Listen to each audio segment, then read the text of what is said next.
TGT English तक YouTube channel के platform पे सभी का स्वागत है। ये मास्टर वीडियो अपलोड की जा रही है फिगर ऑफ स्पीच की। इससे बाहर फिगर ऑफ स्पीच एक भी नहीं आएगा। पूरी कोशिश की गई है एक ही वीडियो में कंप्लीट किया जाए। साथ ही साथ ये वीडियो 1 घंटे से कम की होगी। आप 1 से 2 बार देखिएगा, उसके बाद जो है आपसे फिगर ऑफ स्पीच कोई भी गलत नहीं होगा। साथ ही साथ इस वीडियो में हम ये भी बात करेंगे कितने फिगर ऑफ स्पीच आपको पढ़ने हैं, क्योंकि मैक्सिमम फिगर ऑफ स्पीच की अगर बात करें तो लगभग कुल 32 से 33 फिगर ऑफ स्पीच होते हैं जो आपको जानना जरूरी नहीं है। कुछ ही फिगर ऑफ स्पीच ऐसे होते हैं जो कई बार परीक्षाओं में पूछे गए हैं, तो उन्हीं फिगर ऑफ स्पीच को आपको पढ़ना है। उन फिगर ऑफ स्पीचों की टोटल संख्या जो हो सकती है वो 10 से 12 फिगर ऑफ स्पीच होते हैं, जिसको आपको इग्नोर नहीं करना है।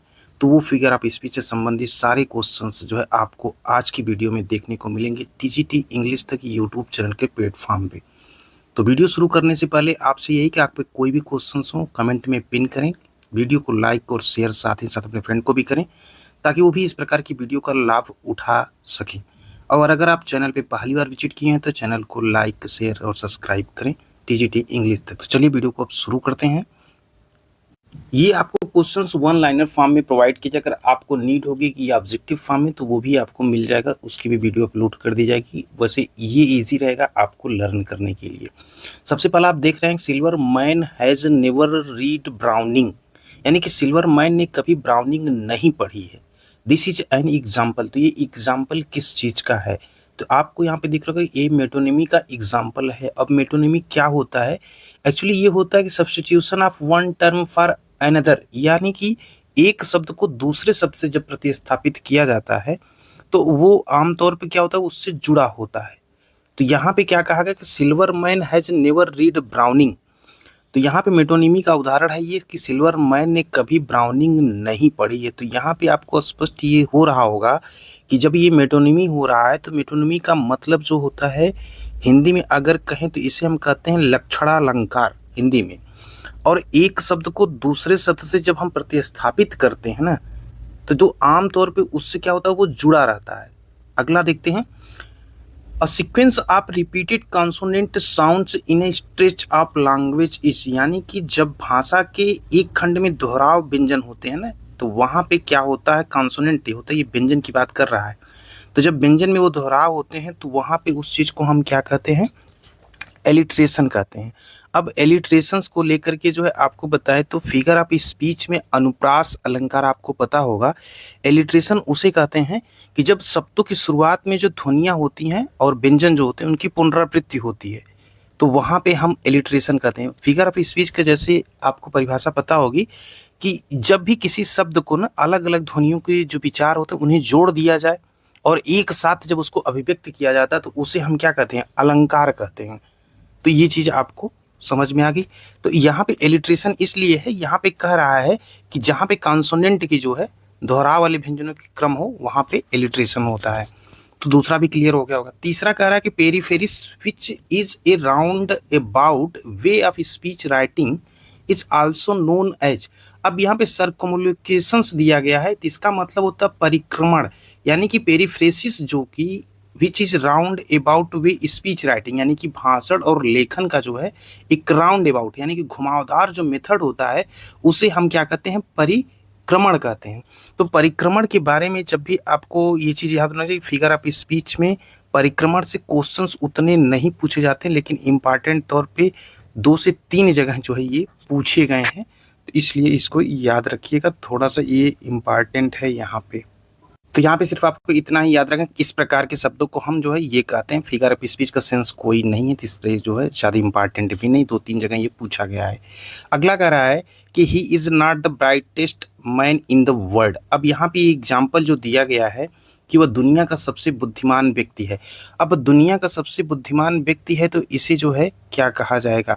तो अब ये लिटोटस जो है आप देख रहे हैं, यहाँ पे कहा जा रहा है कि दुनिया का सबसे बुद्धिमान जो है उसके शब्द प्रयोग किया गया है लिटोटस। अब यहाँ पे जो है लिटोटस के बारे में आपको पता होगा कि लिटोटस क्या होता है।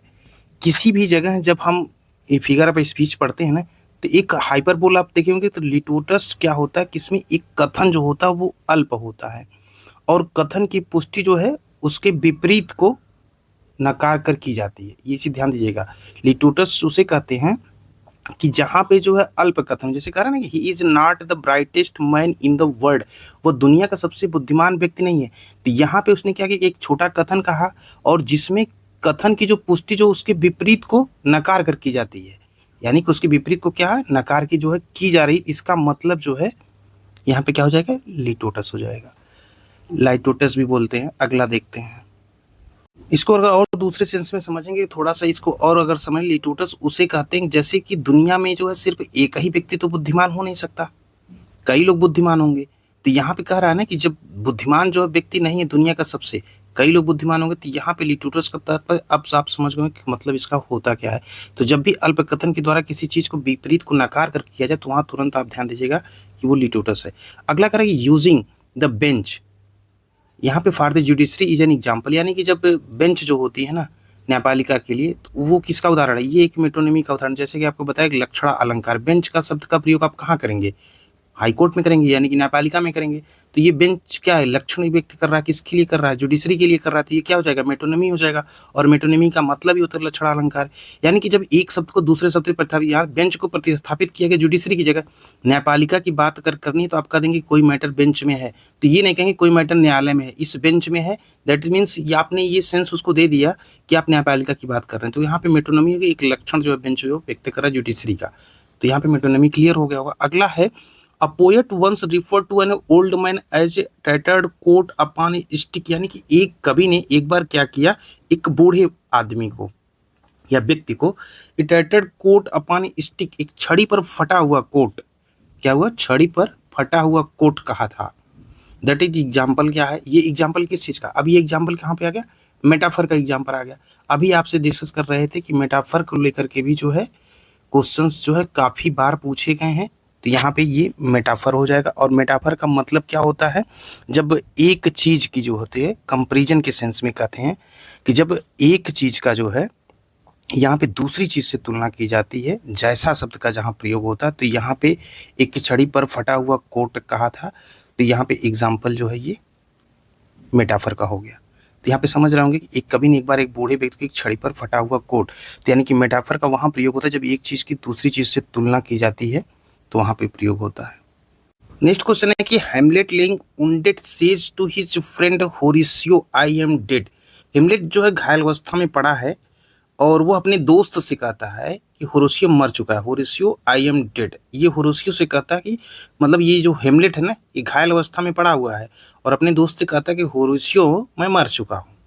अब यहाँ पे कह रहा है कि एग्जाम्पल ये किस कहती है, ये एग्जाम्पल जो पोरोलेपिसिस का है।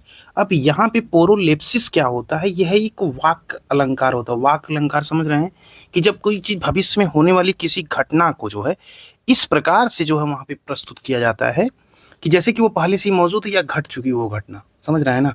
यहाँ पे इसका मतलब पोरोलेप्सिस का यही होता है, इसे वाक्य अलंकार कहते हैं, हिंदी में इसे क्या कहते हैं, वाक्य अलंकार कहते हैं। और इसका तात्पर्य ये होता है कि जैसे कोई घटना जो ना इस प्रकार उसको प्रेजेंट करते हैं कि वो पहले से जो है घटना मौजूद हो या वो घटित हो चुकी हो, इसके लिए इसका प्रयोग किया जाता है।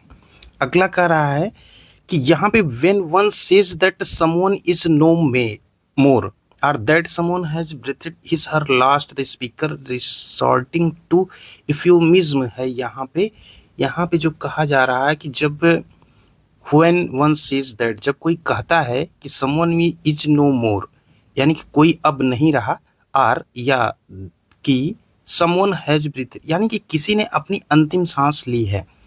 तो यहाँ पे स्पीकर जो है रिसॉर्टिंग कर रहा है, यहाँ पे किसका सहारा ले रहा है, व्यंजनावाद का जो है वो सहारा ले रहा है जब कोई कहता है कि कोई अब नहीं रहा या किसी ने अपनी अंतिम सांस ली। तो मतलब किसी भी चीज को व्यक्त करने के लिए कुछ अप्रत्यक्ष शब्दों का प्रयोग जो है किया जाता है, तो वहां पे व्यंजन अलंकार कहा जाता है। व्यंजन अलंकार का मतलब ये होता है कि प्रत्यक्ष नहीं अप्रत्यक्ष रूप से जो किसी हल्के शब्द का प्रयोग किया जाए। जैसे इसमें ये प्रयोग किया गया कि किसी ने अंतिम सांस ली, अब वो ये नहीं कह रहा है कि वो मर गया, वो एक शब्द का प्रयोग किया, अंतिम सांस ली, तो इसका मतलब वो अप्रत्यक्ष रूप से कह रहा है कि वो मर गया। तो यहाँ पे इसीलिए जो है यूफिज्म हो जाएगा, क्योंकि इसका मतलब ये होता है व्यंजन। तो व्यंजन का मतलब होता है व्यंजनावाद में इसमें लगा तो व्यंजनावाद हो जाएगा।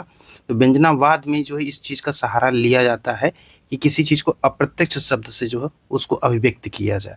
अगला है यहाँ पे कह रहा है कि रॉबर्ट ग्रेव्स इन ब्रोकन इमेज इंड थस, यानी कि यहाँ का रॉबर्ट ग्रेव्स इन ब्रोकन इमेज जो है, he is in a new confusion of his understanding, I in a new understanding of my confusion the figure of speech here. यहाँ पे कह रहा है कि इस तरह से समाप्त होती है वह अपनी समझ के एक नए भ्रम में। तो यहाँ पे जो नया भ्रम भ्रम होता है ना, मैं अपनी उलझन की एक नई समझ में हूँ। I in a new understanding of my confusion, यानी कि मैं अपनी उलझन की एक नई समझ में हूँ।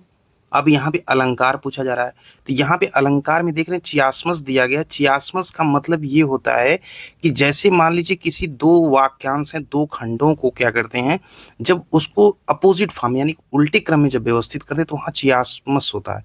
तो चियास्मस का मतलब ये होता है कि जैसे एक मान लीजिए आप दूसरे की मदद करें और आप अपनी मदद करते हैं। तो अपनी मदद करते जैसे मान लीजिए कि कोई कहता है कि हम देश के लिए जीते हैं और कोई कहता है देश हमारे लिए जीता है, तो इस प्रकार से वहाँ पे चियास्मस का प्रयोग किया जाता है। तो इस चीज़ को याद रखिएगा, ऐसे शब्द को अगर कहीं मिलते हैं तो वहाँ पे आप तुरंत जो अलंकार होगा वो चियास्मस का होगा। अगला है द फ्रेज। अब यहाँ पे क्या, leaves dancing is an example of pathetic. यहाँ पे पत्तियां जो नाच रही हैं, तो ये जो है आप पत्तियां नाच रही, इसका मतलब क्या हो गया, पैथेटिक जो है फैलेसी हो गया। और पैथेटिक फैलेसी होती क्या है, तो पैथेटिक फैलेसी का मतलब होता है जैसे दयनीय जो है, दयनीय और भ्रांतियां जो होती हैं उसे हम क्या कहते हैं, पैथेटिक जो है फैलेसी कहते हैं। तो इस प्रकार के सेंटेंस जब देखने को मिले तो वहाँ पे भी इस चीज़ का ध्यान दीजिएगा कि पत्तियां नाच रही हैं। तो अब पत्तियां नाचने का मतलब आप समझ गए होंगे कि यहाँ पे पैथेटिक फैलेसी है। तो जब भी दयनीय भ्रांति जो होती है ना, एक प्रकार के ऐसे अलंकार होते हैं जिसमें नेचर को लेकर के जो है किसी चीज़ को इंडिकेट किया जाता है, उससे रिस्पॉन्सिबल बनाया जाता है। तो यहाँ पे जो है उस चीज़ को इंडिकेट किया जाता है, इसलिए यहाँ पे लिविस का अगर यहाँ पे सन होता तो वहाँ पे भी दिखाया जाता, और बारिश अगर हो रही उसके बारे में अगर इंडिकेट किया जाता है, यानी कि नेचर की बात अगर होती है तो उस प्रकार की जगह पैथेटिक फैलेसी होती है, यानी कि दयनीय जो भ्रांतियाँ होती हैं उसको एक मानवीय भावनाओं को जो है निर्जीव वस्तुओं के साथ जिम्मेदार जब ठहराया जाता है तो वहाँ पैथेटिक जो है यानी कि फैलेसी होती है, दयनीय भ्रांतियाँ होती हैं। अगला जो है नेक्स्ट कह रहा है कि द एक्सप्रेशन। अब यहाँ पे क्या कह रहा है कि मर्डरस इनोसेंस। अब यहाँ पे क्या होता है कि हत्यारी मासूमियत के उदाहरण क्या होगा, तो ये ऑक्सीमोरन कह रहा है। ऑक्सीमोरन क्या होता है ना, एक अलंकार जो इसमें प्रयोग किया जाता है ऑक्सीमोरन में, कोई भी चीज़ जैसे भी अपोजिट फॉर्म में विरोधाभास है, वहाँ पे उस विरोधाभास शब्दों को मिलाकर जब उसका एक अलग जो सेंस निकाला जाए, मीनिंग्स निकाली जाए, तो वहाँ पे ऑक्सीमोरन होता है। ऑक्सीमोरन का मतलब यही होता है कि जब किसी चीज़ का जो है विरोधाभास को जो है उजागर करने के लिए जो है कुछ शब्दों को मिलाकर एक अलग अर्थ जब उत्पन्न करते हैं तो वहाँ पे ऑक्सीमोरन हो जाता है।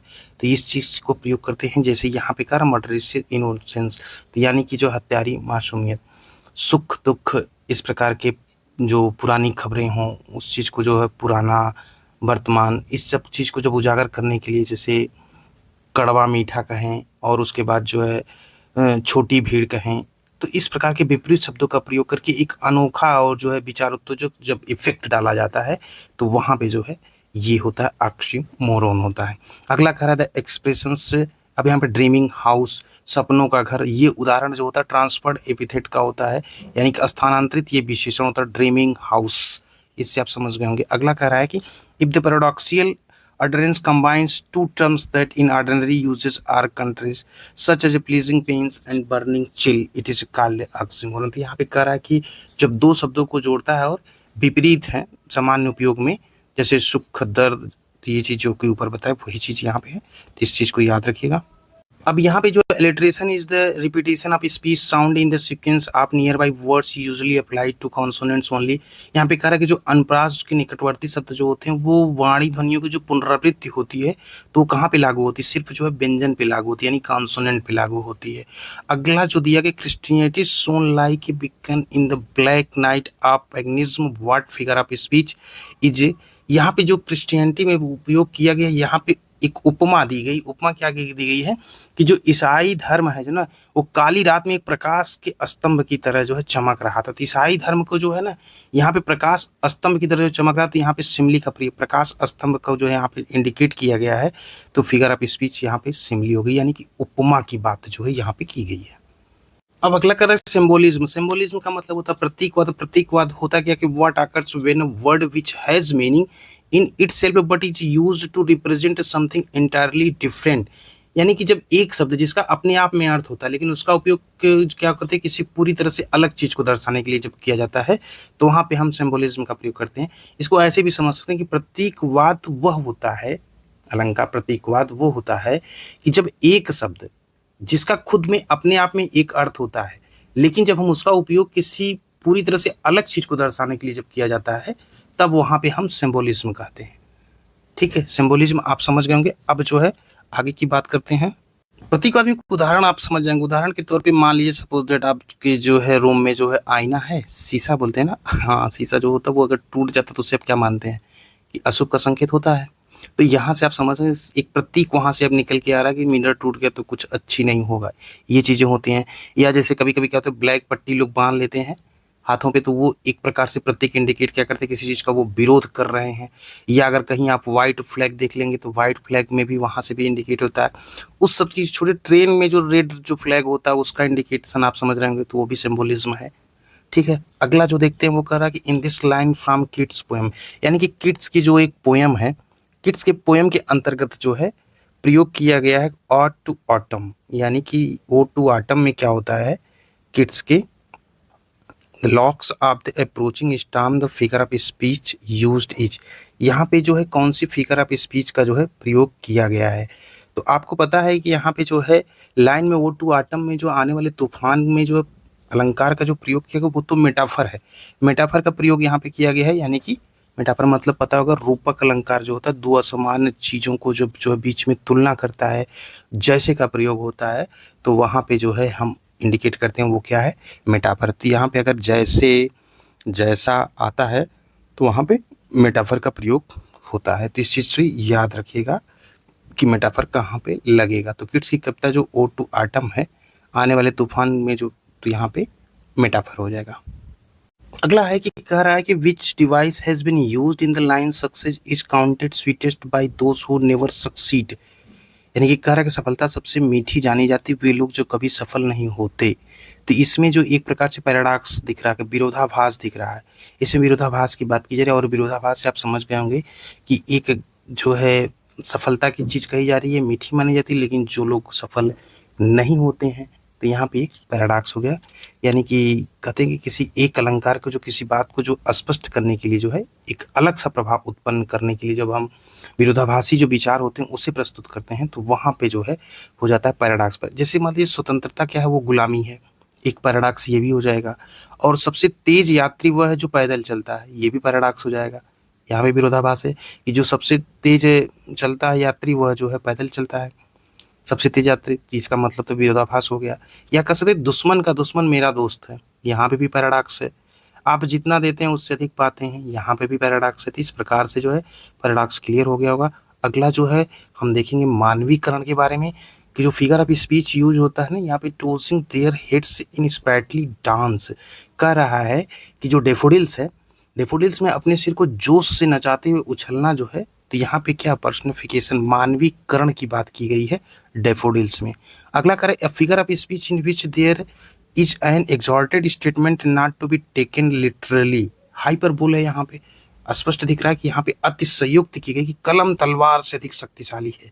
तो फिगर ऑफ स्पीच यहाँ पे एग्जॉल्टेड स्टेटमेंट कह रहा है कि मतलब यहाँ पे जैसे कि वाणी जो होती है ना एक अलंकार है जिसमें से जो कि अतिशयोक्तिपूर्ण कथन जिसमें शाब्दिक रूप से नहीं लिया जाना चाहिए तो यहाँ पे अतिशयोक्त होती है। और अगर रूपक और का तो वहाँ पे इस प्रकार के शब्दों का प्रयोग कर लेते हैं जैसे रूपक के तौर पे कि कलम तलवार से दिख सकता है तो वहाँ पे रूपक हो जाता है। इसी प्रकार पर्सनिफिकेशन में मानवीकरण की बात हो गई। पैराडॉक्स के बारे में भी आपको पता होगा कि विरोधाभास जो होता है वहाँ पे पैराडॉक्स का प्रयोग करते हैं।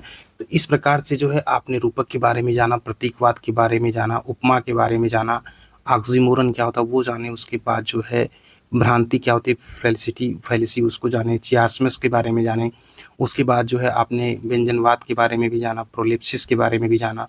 इस प्रकार से मेटोनिमी के लिटोटस के बारे में, इस सब अनप्रास जो होते हैं उसके बारे में जाना। अब आपको लगता है कि कुछ आपको ऐसा लगता है जो इम्पॉर्टेंट है, वैसे आपको इम्पॉर्टेंट के तौर पे हम बता दें। देखिए पर्सनिफिकेशन पढ़ लीजिएगा, हाइपरबोल पढ़ लीजिएगा, उसके बाद मेटाफर पढ़ लीजिएगा, मेटोनिमी पढ़ लीजिएगा, एंटीथेसिस पढ़ लीजिएगा, ऑक्सीमोरन पढ़ लीजिएगा, और एक एलिट्रेशन पढ़ लीजिएगा, और एपोस्ट्रोफी पढ़ लीजिएगा, ओनोमोटोपैया पढ़ लीजिएगा। एक दो क्वेश्चन इससे बनते हैं, वैसे टीजीटी में नहीं इससे बनते हैं। एक पैराडॉक्स होता है और एक जो है लिटोटस होता है, सिमली। ये जो आपको बताया जा रहा है, इतना अगर आप पढ़ लिए तो इसके बाद आप पढ़ें या ना पढ़ें, क्योंकि सबसे अधिक जो क्वेश्चन अब तक पूछा गया है टीजीटी के रिमार्क अगर बताया जाए तो सबसे अधिक आपको क्वेश्चन मिलेगा वो है मेटाफर से, और एक मिलेगा मेटोनमी से, और एक मिलेगा पर्सनिफिकेशन से। इससे सबसे अधिक क्वेश्चन आपको देखने को मिलेगा। इसके बाद अगर किसी का नंबर आएगा मात्र वो दो हैं, ओनोमोटोपैया का आएगा और एक आएगा एपोस्ट्रोफ का। बाकी इपिग्राम, एम्बिग्यूटी, पन, इल्यूजन, लाइज, ये सब जो है मेलाप्रोलिज्म, मेयोसिस, आयरनी, पैथेटिक फैलेसी से बहुत कम पूछा गया। सर हाइपरबोल से जो है पूछा गया है, हाइपरबोल और एलिट्रेशन से, हाइपरबोल एलिट्रेशन से जो है अधिक पूछा गया, जैसा कि आपको बताया। बाकी आप अगर पढ़ना चाहते हैं तो पढ़ डालिए, लेकिन इंपॉर्टेंट तौर पे आप इतना ही पढ़ लेंगे बहुत है आपके लिए। एजोनेंस में मत जाइएगा, पैथेटिक फैलेसी कम मत पढ़िए, कोई दिक्कत नहीं होगी। सिंबोलिज्म के बारे में जानिए क्या होता है, एपिग्राम्स क्या होता है इसके बारे में नहीं पढ़ी, मालाप्रोलिज्म क्या होता है, मियोसिस क्या होता है, आयरनी क्या होता है, एल्यूजन्स क्या होता है, एम्बिग्यूटी क्या होता है, इतना ज़्यादा उसमें से क्वेश्चन नहीं, मैक्सिमम क्वेश्चन जो आपको बताया गया ना उसी से आपके आ जाएंगे। तो कुल मिला के आपको 10 ठो है, जिसमें से आपको इस वीडियो में वो मिल गया होगा, बाकी आपके ऊपर डिपेंड करता है। लेकिन कंप्लीट तौर पे जो है अगर आपको फिगर ऑफ स्पीच जाननी है तो जितना बताया गया बस इतने को आप लर्न कर लें। अगर इन पॉइंटों को आप लर्न कर लेते हैं फिर आप कोई भी क्वेश्चन पेपर कहीं भी सॉल्व करिएगा, आप हर एक को जो है टैकल कर लेंगे। बस आपको ये क्लियर होना चाहिए कि पैराडॉक्स क्या कहता है, पर्सनिफिकेशंस क्या कहता है, मेटाफर क्या कहता है, मेटोनिमी क्या कहता है, उसको एक इजी एग्जाम्पल अपने माइंड में रखिएगा, उससे आप सारे कंक्लूजन निकाल लेंगे करके। तो मिलते हैं एक नेक्स्ट वीडियो के साथ टीजीटी इंग्लिश तक चैनल पे।